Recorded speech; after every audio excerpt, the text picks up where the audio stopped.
Bonsoir et bienvenue dans Au Quotidien et Au Quotidien la suite en ce mardi 3 décembre et pendant 30 minutes la présentation de votre journal Colin Ancel. Bonsoir Colin. Bonsoir Alexandre Ferrer, bonsoir à toutes et à tous. Dans cette édition, un appel aux dons. Lancé par l'association Tarmac pour un projet important, un nouveau lieu d'hébergement pour les femmes victimes de violences. Bérangère Robin et Adélaïde Lemeunier-Péan de l'association sont sur notre plateau pour parler de ce projet. Et puis dans la suite, focus sur une autre association, Ukraine au Mans. La guerre qui se déroule dans le pays continue et pour continuer de sensibiliser, l'Orchestre national des bandouristes d'Ukraine fait le tour d'Europe. Le groupe traditionnel ukrainien fera étape en Sarthe en décembre et on en parle notamment avec la fondatrice de l'association, Katerina Le Breton. Mais d'abord, on passe à l'actu du jour.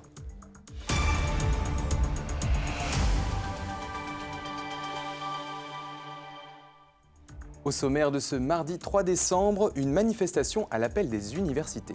Près de 200 personnes étaient rassemblées ce mardi avec un slogan « Université avec un S en danger ». On parlera aussi santé dans ce journal avec l'inauguration du robot DaVinci X au centre hospitalier du Mans. À quoi ça sert ? Eh bien, vous le verrez dans cette édition. Et puis en ce 3 décembre, journée internationale des personnes en situation de handicap, nous vous proposons une immersion au sein de la première marche joyeuse et inclusive qui avait lieu au Mans ce week-end.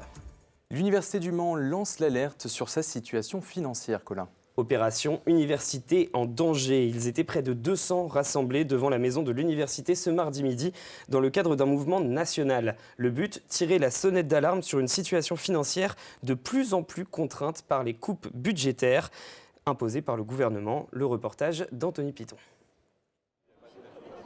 Les étudiants, le personnel et même le président.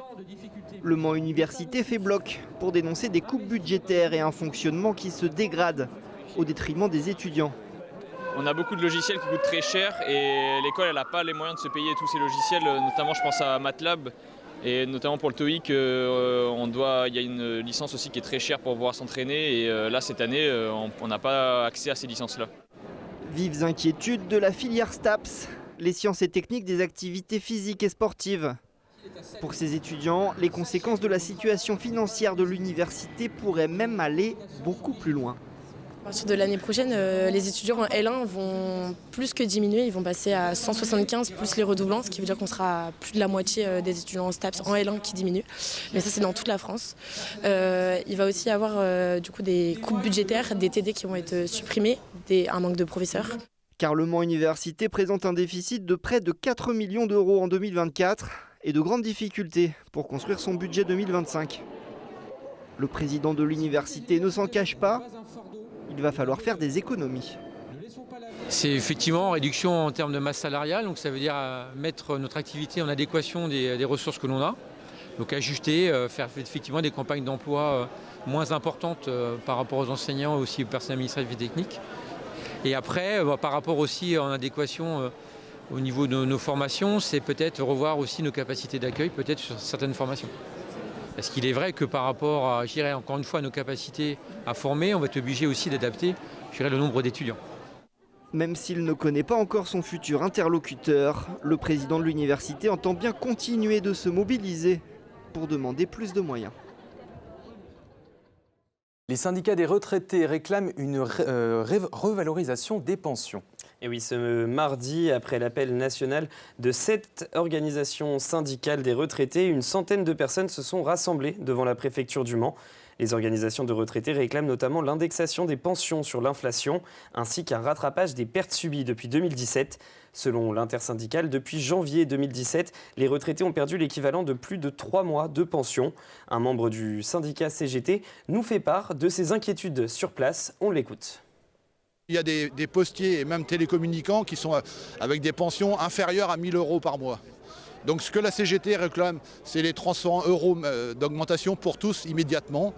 Et donc afin de pouvoir vivre dignement. Parce que la retraite, ce n'est pas que seulement être chez soi, à attendre à remplir son frigo ou autre. La CGT se bat effectivement pour pouvoir gagner l'émancipation du plus grand nombre et accéder à la culture, aux loisirs et aussi aux vacances. Les femmes victimes de violences ont besoin d'accompagnement et d'un lieu d'accueil. Et pour offrir un espace encore plus adapté, l'association Tarmac a besoin de dons. Bérangère Robin et Adélaïde Lemeunier-Péan sont sur notre plateau. Bonsoir à vous deux. Bonsoir. 139 000 euros, c'est la somme dont l'association a besoin pour offrir un lieu adéquat à ces femmes que vous accueillez. Alors, il y a déjà un lieu. Pourquoi est-ce qu'on a besoin d'un nouveau lieu ? Oui, nous avons déjà un lieu, mais le lieu qui accueille ces femmes victimes de violences n'est plus en adéquation avec leurs besoins aujourd'hui et leur recherche d'autonomie. Nous avons actuellement des chambres partagées, des lieux de vie collectifs. Et si nous voulons offrir à ces femmes un moment d'intimité, il faut que les studios soient adaptés avec des espaces de cuisine, de douche individuels et non collectifs. Et l'objectif, donc, c'est de faire en sorte que les femmes et les enfants se sentent bien, d'éviter notamment le risque d'un retour dans le foyer d'origine. C'est exactement ça. Aujourd'hui, on parle de chambres de 9 mètres carrés pour lesquelles il n'y a pas de WC ou de salle de bain. On parle d'un lieu où les enfants ne peuvent pas aujourd'hui être hébergés. On accueille uniquement des femmes seules. L'objectif au long cours est effectivement de pouvoir, pourquoi pas, développer cette capacité d'accueil. Et puis c'est surtout cette campagne de dons un moyen d'améliorer nos conditions d'accueil, d'offrir ce petit plus pour permettre d'avoir des équipements supplémentaires. On est aujourd'hui financé par les services de l'État, mais nous aujourd'hui on veut offrir des conditions d'accueil, du matériel, des équipements qui peuvent leur permettre de développer encore plus une autonomie.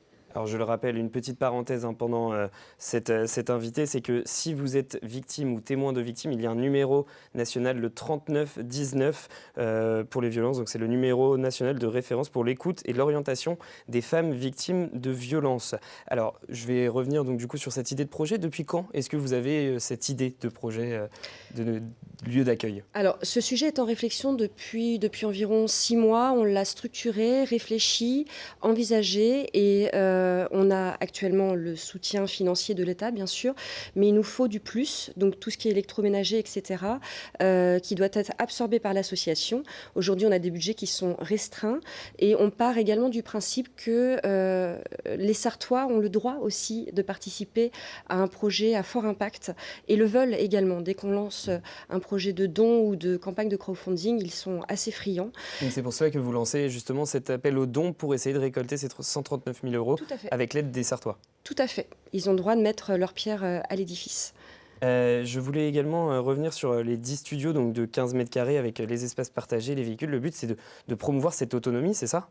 C'est ça, c'est exactement ça. C'est leur permettre aussi d'expérimenter pour certaines la vie en studio parce que toutes n'ont pas eu un parcours de vie qui leur permettait de vivre avant chez soi.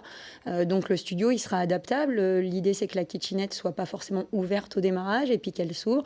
L'idée, c'est de permettre de pouvoir à un moment donné, si besoin, d'accueillir ses enfants. C'est d'avoir des espaces collectifs dignes de ce nom. Aujourd'hui, notre espace collectif, il fait 20 mètres carrés. Donc l'idée, c'est d'avoir une pièce de 60 mètres carrés où les personnes vont pouvoir vivre, partager des moments de convivialité, pouvoir organiser des ateliers aussi autour de l'emploi, autour de la cuisine, autour du bien-être, de la santé. Voilà, et donc inviter aussi nos partenaires à venir rencontrer ces femmes sur site. Et donc pour l'autonomie, il y aura également, en tout cas dans les 139 000 euros dans ce budget, il y a aussi l'acquisition d'un véhicule qui est prévu. Est-ce qu'on a une idée de l'échéance de ce projet ? Alors, on se donne 1 an de levée de fonds et le projet verra certainement le jour le début 2026. On est dans une 2026, c'est presque demain. Enfin, c'est dans 1 an que ça arrive. On est dans une tendance nationale où il y a un constat avec plus de violence, ou en tout cas c'est ce qui est donné par les chiffres, plus 7% selon les forces de l'ordre par rapport à l'année précédente. Mais pour autant, ce qu'on fait comme constat, c'est qu'il y a une libération de la parole et que c'est peut-être pour ça que ces chiffres sont plus élevés. Est-ce que vous le constatez aussi à votre échelle ? C'est une réalité. Aujourd'hui, il y a une libération de la parole. Ce qui est une bonne nouvelle. Ce qui est une très bonne nouvelle. Les femmes osent porter plainte, osent être accompagnées dans ces démarches. Alors effectivement, parfois il faut des allers-retours, parfois ça prendra plus de temps. Mais la parole se libère et il y a de plus en plus de lieux où elles peuvent s'exprimer. Et donc c'est ça le plus important aujourd'hui. Et si elles peuvent aussi avoir des lieux où elles se sentent en sécurité, eh bien ça peut être via votre association. Si vous avez besoin de plus d'informations, n'hésitez pas à aller sur le site internet de Tarmac, tarmac.asso.fr. Et donc je le rappelle, vous avez besoin de 139 000 euros. Donc avis à votre générosité, chers amis sarthois, pour une voiture et donc des logements adaptés pour les femmes victimes de violences. Les dons, c'est des avantages fiscaux, on le rappelle. Et donc pour donner, on peut vous contacter, vous, par mail, Bérangère, à brobin@tarmac.asso.fr. helloasso.fr ou directement sur le site helloasso.com en cherchant Tarmac. Merci beaucoup d'être venu sur notre plateau. Merci à vous. Merci de nous avoir accueillis. À Allonne, l'ancien bâtiment du CERAM reconverti en cabinet médical. Et oui, depuis lundi 25 novembre, le cabinet médical et paramédical de la rue des Pâquerettes investit de nouveaux locaux. Les 5 médecins et 2 infirmières occupent désormais l'ancien site du CERAM, le centre d'études et de ressources archéologiques du Maine, vacant depuis 4 ans. La ville d'Allonne a signé une convention d'utilisation avec le cabinet médical pour permettre aux professionnels de santé de quitter leurs anciens locaux qui étaient mal isolés. À terme, ils rejoindront un nouveau bâtiment qui sera construit en face de la mairie sur le site de l'ancienne poste d'Allonne. On écoute Gilles Leproust, le maire de la commune. C'est un cabinet qui a l'habitude depuis très très longtemps d'accueillir des étudiants en médecine, des internes, et donc le fait d'avoir un bâtiment qui soit plus moderne, plus agréable, facilement accessible parce qu'il y a la ligne 26 qui passe à 100 mètres avec un arrêt. Effectivement, il y a ce projet de pouvoir regagner encore plus de médecins, tout ça pour permettre que l'ensemble des Allonnaises et des Allonnais puissent avoir des médecins référents. Allonne est comme toutes les villes de France, puisqu'il y a 10% des Françaises et Français qui n'ont pas de médecin référent. Pour Allonne, ça fait environ 1 millier d'Allonnaises et d'Allonnais qui n'ont pas de médecin référent. Donc, la municipalité mobilisée avec les acteurs pour permettre de relever le défi. Autre mot de santé, les urgences du pôle Santé Sud ouvrira encore exceptionnellement leurs portes.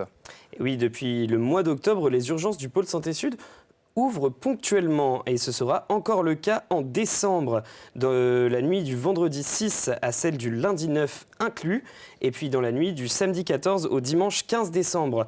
Le service d'urgence du pôle Santé Sud accueille tout type d'urgence, à l'exception des urgences psychiatriques, pédiatriques, pneumologiques, neurologiques et toute fracture ouverte et polytraumatisée. En cas de doute, il convient d'appeler le 15. Santé toujours, un robot chirurgical au centre hospitalier du Mans. Et oui, vendredi 29 novembre, le CHM, le centre hospitalier du Mans, inaugure son robot chirurgical nommé DaVinci X, un outil bénéfique pour l'hôpital du Mans dans un contexte de crise de la chirurgie dans le secteur public. Utilisé depuis le 17 septembre dernier, il permet d'assister les chirurgiens lors d'opérations plus complexes à l'aide d'une console équipée de bras articulés. La découverte de ce robot avec Alexandre Ferrer. Après la clinique du Pré et le pôle Santé Sud, le centre hospitalier du Mans se dote d'un robot chirurgical. 5 chirurgiens sont formés à son utilisation dans le secteur urologique, thoracique, gynécologique et digestif. Ce qu'il apporte, c'est un bienfait pour les patients, c'est-à-dire une chirurgie moins invasive, moins agressive, avec un certain type d'intervention qu'on ne faisait pas auparavant en cœlioscopie, et qui nécessitait des voies ouvertes, c'est-à-dire une incision, des grandes incisions. Et avec ce robot, on peut effectuer certains actes qu'on ne faisait pas jusqu'alors. Un investissement de 1,8 million d'euros, près de 80% sont pris en charge par les collectivités. Une avancée majeure pour le centre hospitalier dans un contexte de crise de la chirurgie publique. Nous recevons tous les semestres 200 internes en formation en permanence, parmi lesquels une quarantaine d'internes de chirurgie. Et on a besoin de les former à ces techniques robots assistés qui sont à la fois l'avenir mais aussi le présent de la chirurgie dans notre pays. Depuis les débuts du robot en septembre dernier, les durées d'hospitalisation sont réduites et les douleurs post-opératoires moins ressenties, d'après la direction.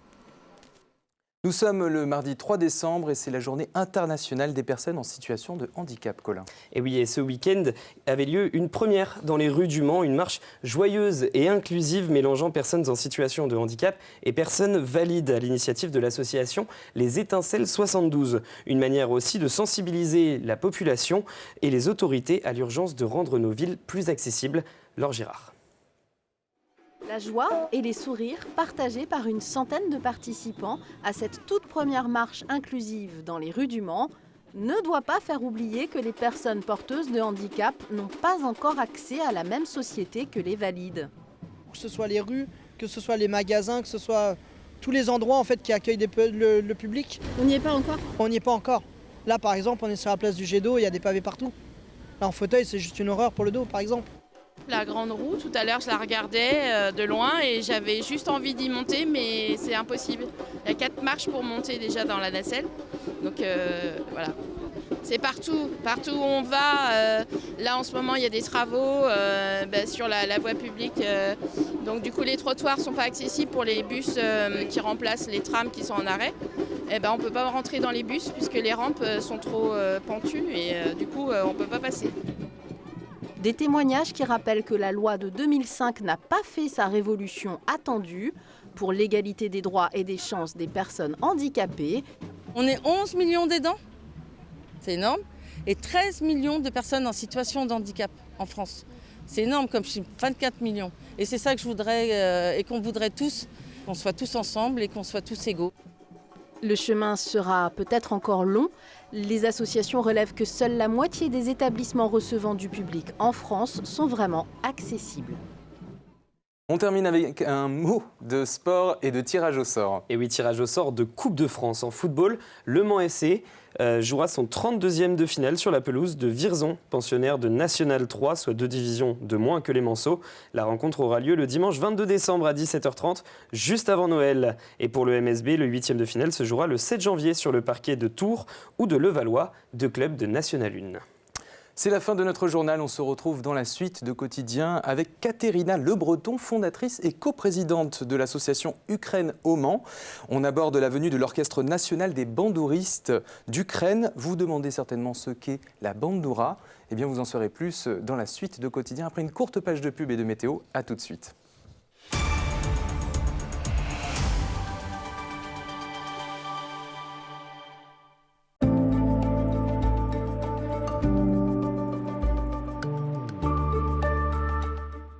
Quel plaisir les amis de vous retrouver pour ce nouveau bulletin météo. Bonsoir, j'espère que vous allez bien et surtout que vous avez passé une très bonne journée en notre compagnie. Alors pour votre soirée, des conditions météo qui seront assez mitigées. C'est vrai, encore de nombreux nuages sur l'ensemble de notre département, mais également sur nos départements voisins. Côté température, vous le voyez, celle-ci évolue entre 5 et 7 degrés. Comptez 6 degrés pour Alençon, Mamers ou encore au Mans, 7 degrés pour La Flèche, pour Angers ou encore pour Laval. Pour la journée de mercredi au petit matin, les nuages resteront malheureusement encore très nombreux. On n'est pas à l'abri d'avoir quelques petites averses avec quelques gouttes de pluie. Côté température, celle-ci évolue entre 5 et 6 degrés au petit matin. Ça restera plutôt bien homogène. Comptez 5 degrés au Mans, 6 degrés pour Alençon ou encore pour La Flèche. Pour la suite de votre journée, un ciel plutôt variable avec une alternance d'éclaircies, de passages nuageux. Malheureusement, il faudra encore une fois composer avec un petit risque d'averse. Côté température, on sera globalement dans les normales de saison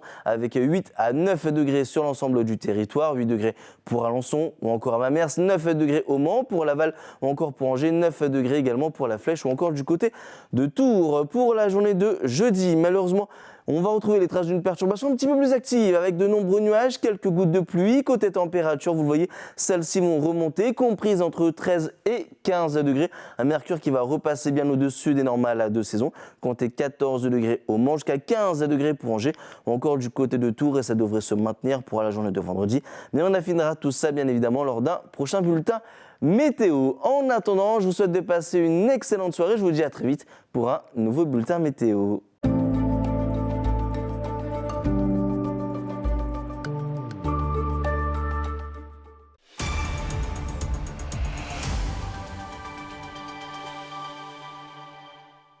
Bienvenue dans la suite d'Au Quotidien, si vous nous rejoignez sur LMTV Sarthe. Avant de rejoindre notre invité, on va faire un point sur la qualité de l'air dans notre département. Et pour ce mercredi, l'air devrait être moyen dans une grande partie de la Sarthe. Le principal polluant est l'ozone, mais au Mans et dans sa proche périphérie, il devrait y avoir un peu de dioxyde d'azote, conséquence du trafic, et un petit peu de particules fines PM2.5, conséquence des feux de cheminée. À noter que l'air devrait être bon dans le sud-ouest du département. Nous sommes avec Katerina Le Breton, la fondatrice de l'association Ukraine au Mans. Bonsoir. Bonsoir Colin. Ukraine au Mans, c'est une association qui accueille des réfugiés ukrainiens et qui envoie de l'aide humanitaire dans ce pays qui est en guerre avec la Russie. Alors avant de parler de l'événement qui vous amène sur ce plateau, Katerina, je vous propose de nous dire pourquoi et comment vous avez créé cette association. Avec des amis ukrainiens, nous avons lancé une première manifestation 2 jours après le début d'invasion. Et suite à ça, on a repéré les gens qui étaient aussi révoltés que nous. On a recruté les personnes motivées de faire des actions en faveur d'Ukraine. Voilà, aujourd'hui, notre association n'est pas seulement composée d'Ukrainiens, mais beaucoup de Français. Donc on se réjouit voilà, qu'elle est très multiculturelle, dynamique. On a toutes sortes d'âges, toutes sortes de profils. Voilà. Et qu'est-ce que vous y Génial. faites dans cette association ? Nous avons 2 axes d'action. D'un côté, on aide les réfugiés présents sur place dans la Sarthe. Il faut savoir qu'ils sont environ 700 répertoriés en arrivée en 2022. Et nous avons aussi un deuxième volet où on essaie de collecter de l'argent, de l'aide humanitaire et on envoie en Ukraine. On finance des opérations, l'envoi de médecine tactique, voilà, de réparation des voitures pour évacuer des blessés, etc. Des petites choses que les associations sur place s'adressent à nous et puis nous, on répond à leurs besoins au fur et à mesure. Donc aujourd'hui, où est-ce qu'on en est dans cette association ? Le nombre de personnes, par exemple, comment a-t-il évolué ? Aujourd'hui, on doit être une quinzaine, vingtaine de membres actifs. Puis les Ukrainiens, oui, c'est beaucoup les Ukrainiennes, connaissent par exemple l'événement où on a réuni le plus de personnes. On a réussi à faire une projection d'un dessin animé ukrainien en VO au cinéaste. Il y avait 190 personnes. Voilà, on était assez fiers. Et puis vous êtes aussi sur Facebook, je crois, avec une page avec 2500 personnes à peu près, c'est ça ? Exactement, oui. Donc si vous voulez suivre les actions de notre association ou les actualités d'Ukraine, des fois on essaie d'avoir des sujets, de tout ce qui est en rapport avec l'Ukraine. On va le dire dès maintenant, vous pouvez vous rendre sur le site web ukraineauman.com ou sur la page Facebook association Ukraine au Mans. Mais donc, ce pourquoi on vous reçoit, c'est pour parler de l'Orchestre national des bandouristes d'Ukraine qui aura lieu le 20 décembre à l'église Saint-Aldric. Pourquoi est-ce que symboliquement c'est important ? Pour nous, c'est très important parce que moi, j'habite en France depuis 18 ans et je me rends compte que les Français ont une très vague idée de notre pays. Et c'est difficile d'avoir de l'empathie, de compassion vers quelqu'un dont on ignore tout. Et une des missions de notre association, c'est de faire rayonner la culture, les traditions. Et Bandoura, voilà, sur l'affiche, on voit l'instrument. C'est quelque chose entre la mandoline et la harpe. C'est un instrument assez imposant qui se compose souvent de 65 cordes et c'est quelque chose de typiquement ukrainien. Et avec voilà. aussi des tenues typiques et donc c'est un instrument typique. Exactement, donc sur scène ils seront environ 35 hommes avec une soliste femme et ça promet d'être assez intéressant à voir, je pense, pour tous les musiciens, toutes les personnes qui s'intéressent, qui sont curieux de découvrir d'autres cultures. C'est un orchestre qui est assez important en Ukraine. Comment ça se fait qu'ils viennent ici au Mans ? Alors, ils font la tournée sur toute l'Europe. Ils ont déjà été en Italie, en Espagne. En portant un message fort, justement, pour parler de l'Ukraine et de la guerre. Exactement. Il y a une partie des bandouristes qui est mobilisée au front. Et on sait que les autres, ils font la collecte. Donc, la venue, elle est au chapeau. Tous les fonds récoltés vont directement aux bandouristes parce qu'ils doivent financer leur transport, leur hôtel, etc. Et on sait qu'ils vont aider également les combattants qui sont mobilisés. C'est toujours dans l'effort de guerre. Et depuis quand est-ce qu'il existe cet ensemble ? Depuis 108 ans. Il a été créé en 1918. Et il faut savoir que pour 100e anniversaire de la création, la Banque d'Ukraine a fait sortir une pièce en argent à l'effigie de cet ensemble. Donc, pour vous donner un petit peu l'importance. Est vraiment très forte. Dans l'association, vous avez déjà organisé des concerts. Pourquoi est-ce que la musique est à ce point-là importante ? C'est un moyen de communiquer ? Je pense que c'est accessible à tout le monde. Et puis, nous avons aussi une chorale franco-ukrainienne, Ukraine au Mans. C'est, je pense, un moyen assez facile et accessible de partager. Merci beaucoup. Donc le 20 décembre à l'église Saint-Aldric, l'Orchestre national des bandouristes, donc c'est à 19h30. Vous pouvez venir un petit peu plus tôt pour rencontrer les membres de l'association. Et puis le 21 décembre à 13h30 à l'église Saint-Martin de Soulittré, le concert donc de l'Orchestre national des bandouristes. Entrée au tarif libre, vous l'avez dit, l'argent revient à l'orchestre exclusivement. Et puis sinon, si vous avez besoin d'informations, on l'a déjà dit tout à l'heure, mais vous pouvez vous rendre sur la page Facebook Association Ukraine au Mans ou sur le site web ukraineauman.com. Merci beaucoup d'être venu sur notre plateau. Merci pour l'invitation. Allez, ça fait très longtemps qu'on n'a pas joué sur LMTV, donc ce soir c'est double dose. D'abord, vous pouvez gagner 2 places pour la 10e bourse d'échange à Arnage. C'est le dimanche 15 décembre de 9h à 16h. Et puis, deuxième événement pour lequel vous pouvez gagner vos places, c'est le spectacle équestre Reconnexion de la compagnie Orstella qui aura lieu au Pôle européen du cheval d'Ivry-l'Évêque du 19 au 22 décembre. 6 représentations d'1h30 auront lieu. Et si vous êtes sélectionné, eh bien, vous pourrez choisir votre créneau.